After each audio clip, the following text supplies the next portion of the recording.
But I think you hit the nail on the head. It's the care providers that are this constraint. Yeah. It's just difficult to find. It's a very difficult job. Imagine managing 10 or 15 infants all day. Right. I can't even do one.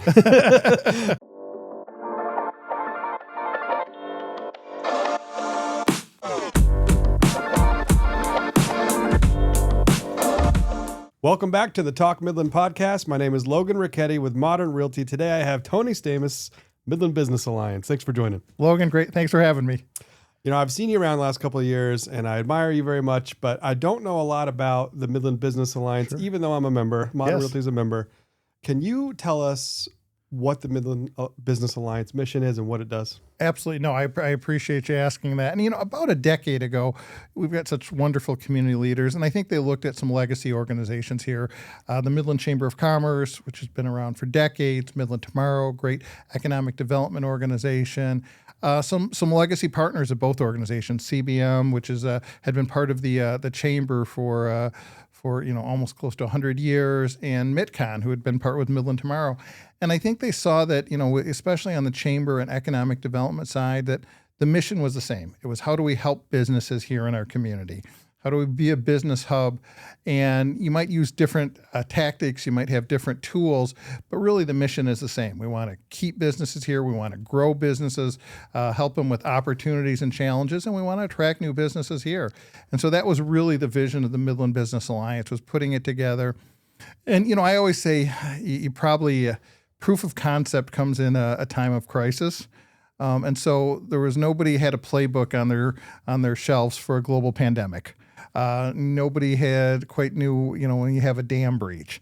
And yet I think that was where that kind of vision that these community leaders saw just said, look, we're all hands on deck. How do we help, you know, Sanford, the areas in Midland, out in Bullet Creek that are flooded, they're doing this in the midst of a pandemic. And what assistance can we offer? And so I think that was really proof of that vision. And I think we've done that. And we've got a lot of partners around the state that, while they may not be formally together, are working day to day together and have different variations of that. But yeah, that was, you know, and so there's lots of pieces to it. You know, we're in spaces that are traditional for economic development, how we help businesses here. You do retention businesses, how we help businesses to grow and expand if they're having a challenge, but then also how we attract business. But then you find yourselves in, you know, some non-traditional spaces like housing, you know, how we help with talent, broadband, issues that really are critical for those that are here and those that we want to come here. Well, there's a lot to unpack there. And one of the things that you mentioned was the flood and the pandemic. Those are very disruptive times to everybody's personal life, of course, but businesses specifically who are impacted by those headwinds struggle. They did, and it was very different. I mean, there were some businesses that were used to, you know, some restaurants that were used to delivering products. Well, some of them actually did very well. Others, you know, their business was people coming in, and you know, there was a period of time where that wasn't happening at all. And so, how do you navigate that? And so, we were able to help some businesses through state support, working with some of our local foundations. But yeah, then on top of it, you get you get a flood. And so, you know, I remember going out because, you know, I grew up here and went to Bullet Creek schools, going out Poseyville Road, and there's a whole segment of businesses that were really hit hard by that right on top of it. And so, okay, here's some things we can do to assist. How else can we help? And yeah, it was like I said, there wasn't a playbook for it, but I think people, as best they could, they just kind of rolled up their sleeves and said, look, we gotta.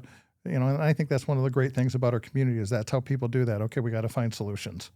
All right, so if I'm a small business in Midland and I'm struggling for whatever reason, I reach out to the Midland Business Alliance and you will help me to find resources, connect me with resources. Is that how it works? Yeah, we'll let you know what's out there. And what we try to do is not duplicate what others do. Mm-hmm. And so we've got SBDC, which works with Small Business Development Center out of Saginaw Valley State University, and they work around the state and really around the nation. And they're kind of really helpful and kind of in that early stage. Okay, I've got an idea. How do I kind of move it to that next level? We also partner with CMURC, and CMURC is kind of like, okay, an early stage business. You know, there's some support here available through the state. How can we look at it? And then, you know, we're kind of helping, like, okay, you're looking at property. You know, what's out there, what's available. You're looking at assistance from the state or even the federal government. Well, what tools are out there? What private tools are out there. And so just trying to know what's out there, try and use, our experience that we have. I've got a great team. Nicole Wilson leads our economic development efforts and just is a wealth of knowledge. And we also know, a lot of times you don't know the answer, but you know who to reach out to. And so we look for those. So there's not always the solution you want, but I certainly think we've got a good grasp of, okay, here are the options, here are the prospects. Sometimes there's a reality check about, okay, this might not work until something happens here, but we want to let people know. I mean, you love entrepreneurs, you love people who are working in that business space every day and putting their hearts and souls into it, and we want to help them succeed. Well, one of the ways that you do that is you put on the Wake Up Midland. Is that right? Yeah, that's correct. Can you describe that? Yeah, Wake Up Midland, it's usually the first Friday of every month, and we get going about 7:30, although people get there earlier, and we've been having about 300 people or so, and they move it along.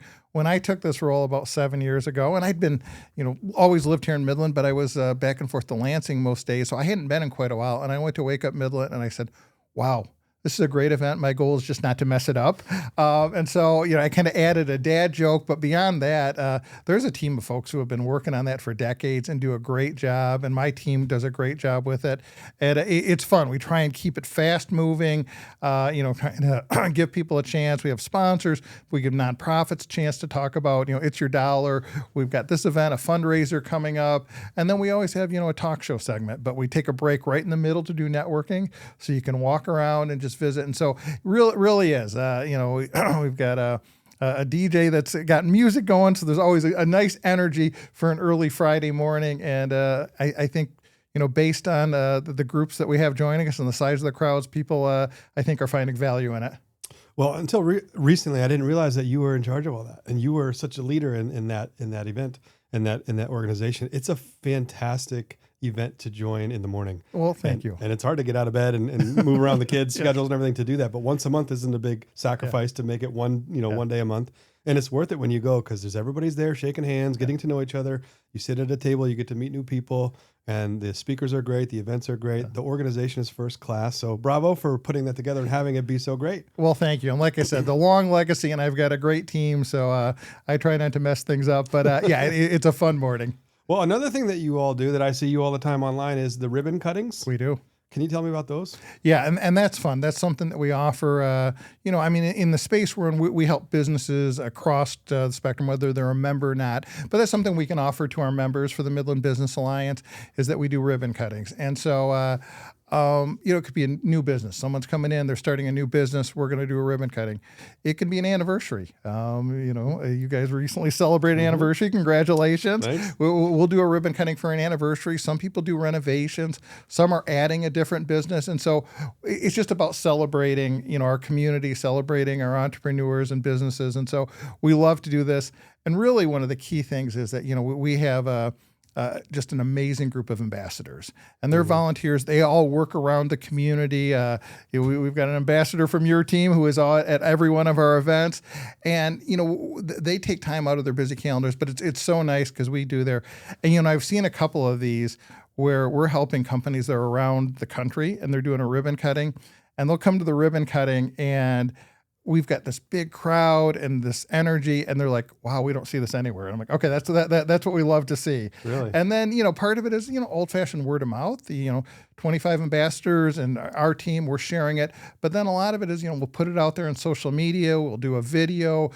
We have every ribbon cutting the Midland Daily Newsprint, and just try and get out there on lots of platforms. So we're spreading the news and helping these businesses get the word out.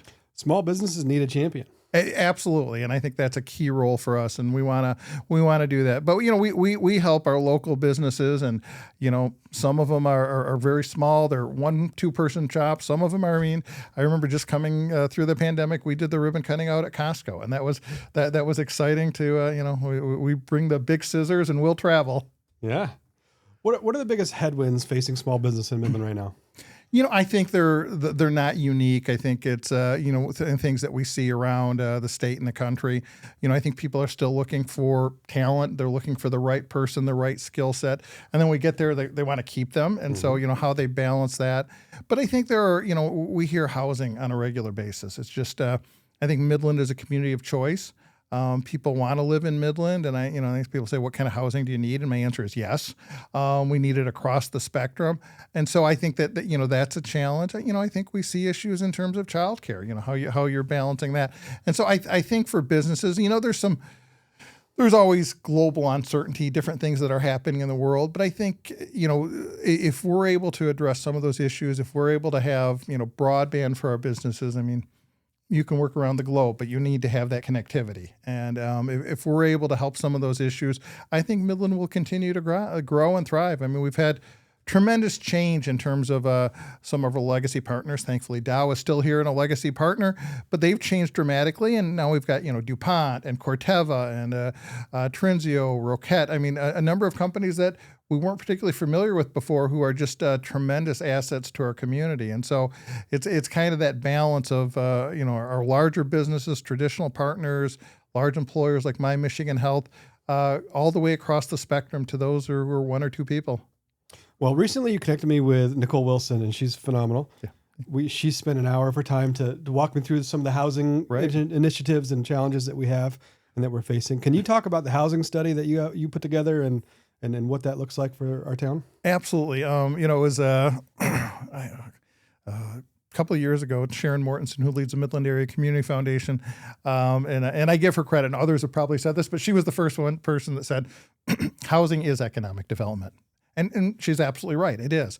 And so, with the support of the Midland Area Community Foundation, the Strosacker Foundation, we created Housing Forward. And so Jen Acosta leads that, and Jen is just really knows this world and this universe incredibly well. And Nicole partners with her on this. And our goal was focused on attainable, what's known as workforce housing. Mm-hmm. We've got some just great partners here in the community in terms of the affordable housing space. And I think certainly, and you see this on a daily basis, on the top end, oftentimes there's still, a business model to be made in terms of construction there and home sales. But in terms of the workforce housing, and again, this isn't unique to Midland, that is really a tough space because the business, where you, as any developer, you're going to have to make sure it makes business sense. And the business sense in terms of the cost, be it labor, materials, property, are making it very difficult for people to go into that space. And that has a domino effect. If you open up more affordable, or rather, if you open up more attainable workforce housing, well, then you're going to have people moving up from affordable housing, and then that's going to open it up, and it kind of works across that. So we created Housing Forward, that is focused on attainable workforce housing. And so part of that was a housing study, which hadn't been done I think since 2018. And, in some ways things are similar, but otherwise, the world has changed a lot since then. Like I said, we went through a pandemic, we went through a dam breach. A lot has changed, and, households have changed. What we would have traditionally have thought of as, 2 parents, 4 kids. Some cases that's still true, but it really changed in what people are looking for and what they're hoping for. And people are staying in places longer. If they locked in interest rates 5 years ago, there's kind of a disincentive to look. And so how do you make sure that they're available? And so that's really what we're focused on. We're working on a regional basis, partnering with MISTA, who does that for the state of Michigan. And like I said, it's not unique here, but if we can find some tools, invest, I think people, the people that work here in Midland will live here in Midland. I think, as we see the growth, say, at Hemlock Semiconductor, at Corning, at other places, they'll be all around. They may be in Saginaw, they may be in Bay and Isabella, but I think, a good number of them will be very interested in coming to Midland. Well, one of the topics in that housing study that blew me away was the percentage of people who work in Midland don't live there. Right. It was a staggering number. Yeah. And that's just simply because we don't have enough units to provide to them that they can afford. Yeah, I think that's a huge part of it, and I think we've seen that, and so and that kind of gives us objective information that we can look at, in terms of we've had great partners at the City of Midland. We work with the surrounding townships, throughout Midland County, Larkin, Homer, wherever that might be. Certainly, Village of Sanford and Coleman, but it kind of gives us objective information to say, okay, this is what the need is.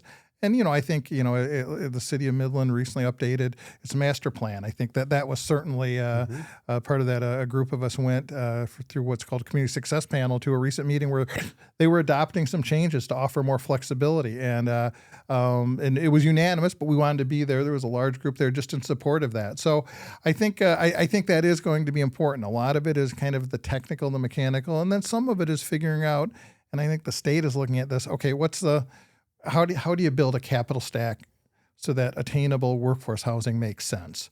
And I think that's, I think there's some creative ideas out there, but getting them in place, having the resources, and then getting community acceptance doesn't always happen as quickly as you want, but you have to, if it hasn't started yet, the best day to start is today. Well, it's very difficult to get consensus on anything. And updating the master plan of the city was a brilliant move, and thank you for your contribution to that, because as somebody who's trying to begin the early phases of developing and helping solve this problem, I'm learning quickly how difficult, just in general, the process can be. Yeah. And so for the city making it a little bit easier and having one or two less headwinds in the way of the development headwinds is very helpful. And one of the things they've done, if I understand it correctly, is they've made it easier to get the proper zoning for the type of housing that we're trying to bring in, and as opposed to making that a bigger headwind than it used to be, right? Absolutely. And I give credit to, the city council, our city manager, Jacob Kane, our city manager, Brad Kay, planning city assistant manager, Jacob Kane. And they really led that effort along with their whole team. But they got community involvement. We certainly gave them our perspective, and others did as well. And yeah, I think that is important, because you have to understand that, okay, if we're going to do this, what are the tools that we can use, but what are the impediments that are in the way? And if we can remove those, over the last 3 or 4 years, the last census number I showed Midland has actually grown. Not by a lot, but I think it was just under 1%. But if you go up and down the I-75 corridor, that's striking, because that is not, a lot of communities, a lot of counties, most have shrunk over the last 3 or 4 years. And so if we can kind of build on that, and again, we work on a daily basis with our regional partners, because that serves us all well. If we're, if Saginaw's doing well, that's good for Midland. If Bay City is good for Midland, and likewise, if Midland's doing well, that's good for our partners. But if we can kind of address those here locally, I think that does give us really a great opportunity. Well, one of the developments that is coming, or seems to be coming, in the housing area in Midland is on the East Lawn Elementary campus, right. the old East Lawn School, and that had a little bit of drama in the public and different perspectives, and so not everybody likes every idea, right. And that's just part of development, growth, and leadership. Yeah.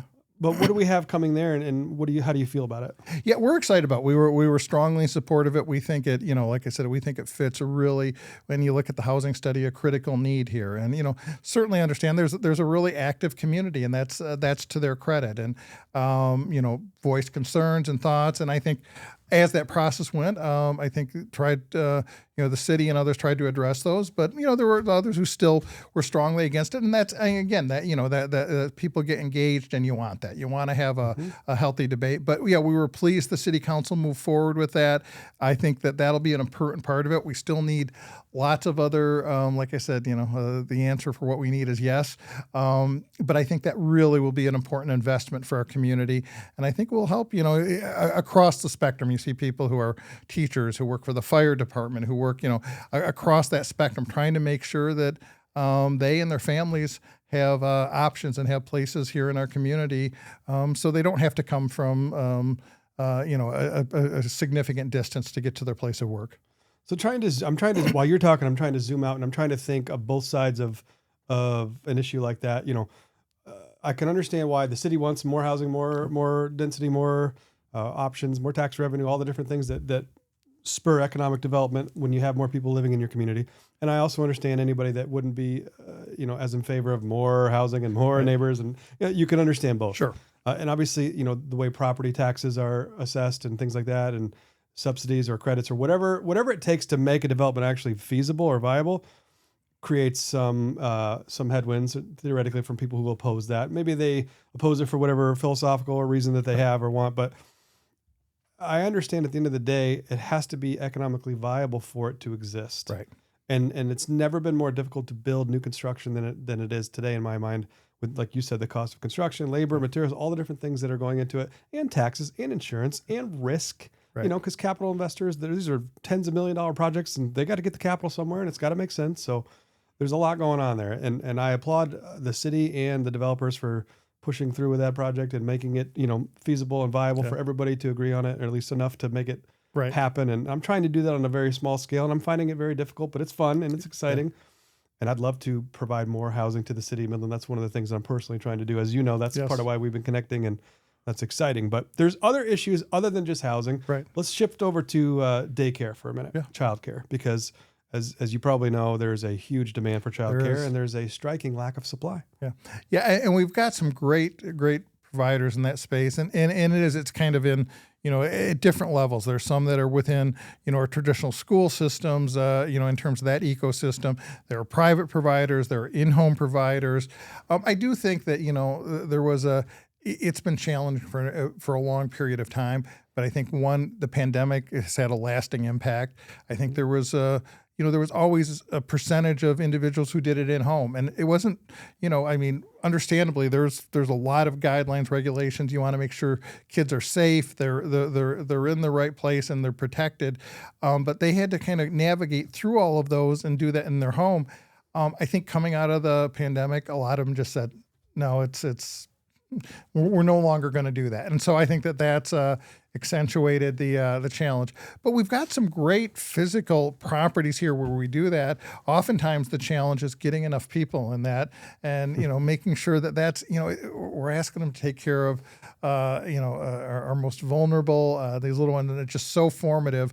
And yet, you know, in terms of attracting into that field, in terms of the salaries and it's challenging. And again, it's not unique to us, but I think if we can kind of help with that, you know, we've got a group that's been working on that. I partner with it's a community group that schools, private, public, Holly Miller, Sharon Mortensen, and I all work on that with this other much wider group, our corporations, our businesses, small businesses, and just trying to look at, okay, and, you know, I guess the good thing is there's no penalty for copying. And so if there's a good idea out of Iowa, and if we can make that work here, we can take that idea. And so that's what we've kind of had, is we've had a lot of the partners who are saying, well, here's something you should look at. And then we have conversations in some cases with our state legislator saying, okay, here, this, and then, you know, they're appreciative of that because their colleagues are hearing similar conversations. So as they're making policy decisions, budget decisions. And so,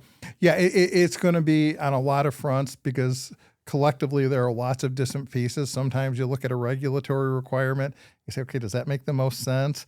And then just trying to understand why that's the case. And sometimes it does for reasons maybe you don't understand, and sometimes it doesn't. And then, okay, how can we look to modernize that and update that? So, I think, again, that if we can find that, sometimes it's a matter of information. Sometimes there are spots open. It's just people are trying to navigate, how do I find out where that spot's open for an infant, for a 2-year-old, for a 3-year-old. And so it's, okay, how do we kind of have a good place for people to go for that information, to know what their options are? And so then the parents can say, okay, this is the best fit for our family. Well, as you may know, about 5 or 6 years ago, we built a daycare center addition to the modern Realty building. Yes. And so I have firsthand experience going through the red tape. Right. And my partner, you know, the people that ran that business, they had to go through a lot of, and in this type of business, for sure, it's the most important, where you got to take care of the kids and make sure it's right. But over regulation and red tape can just slows the process down. So anything they can do to streamline it is helpful.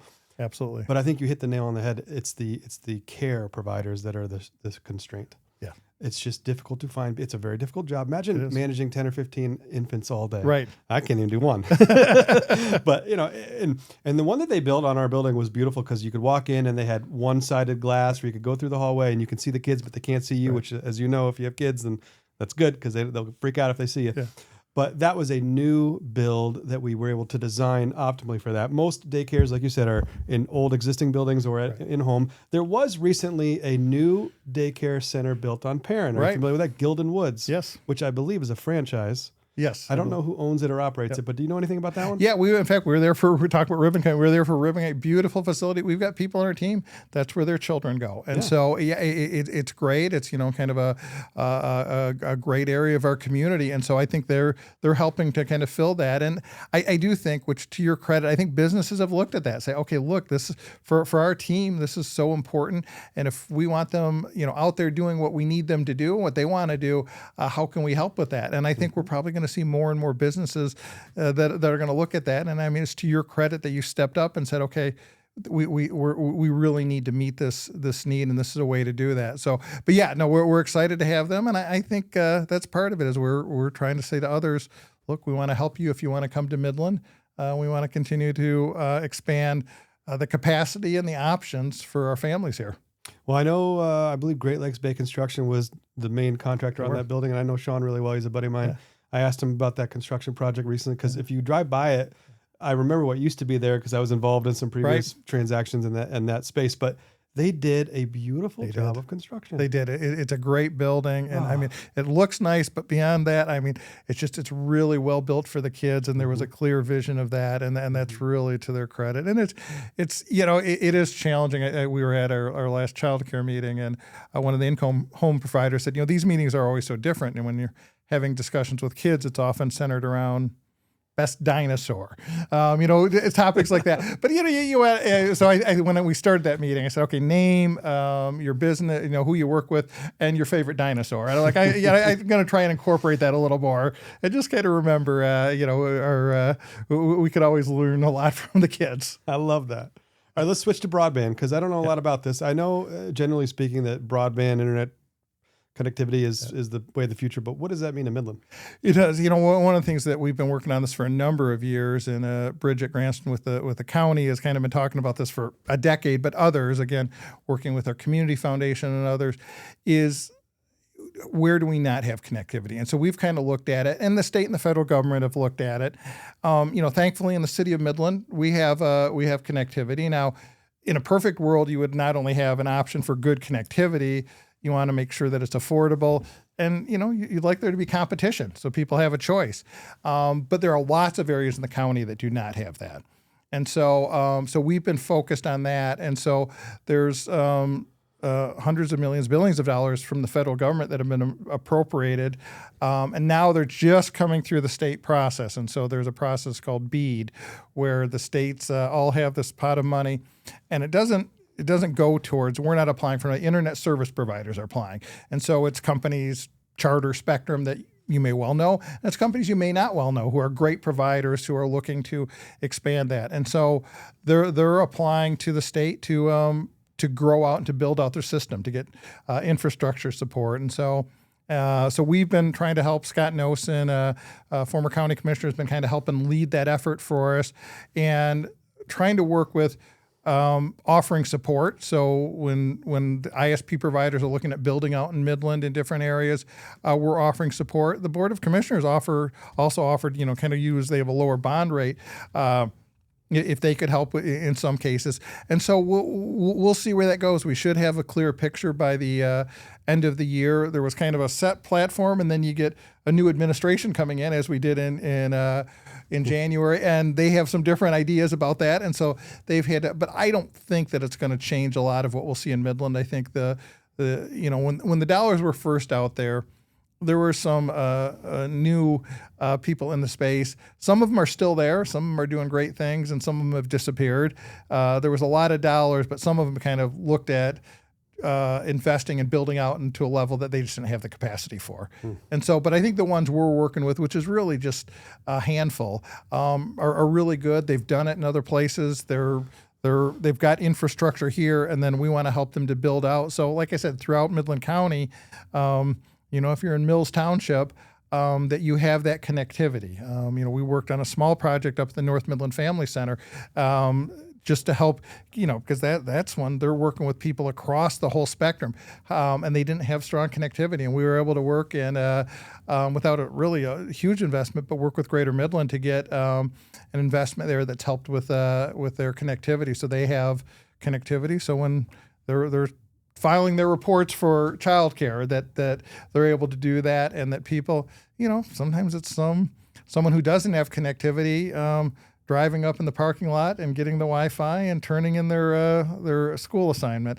And we'd like them to be able to do that at home, but in the interim, trying to offer them other options.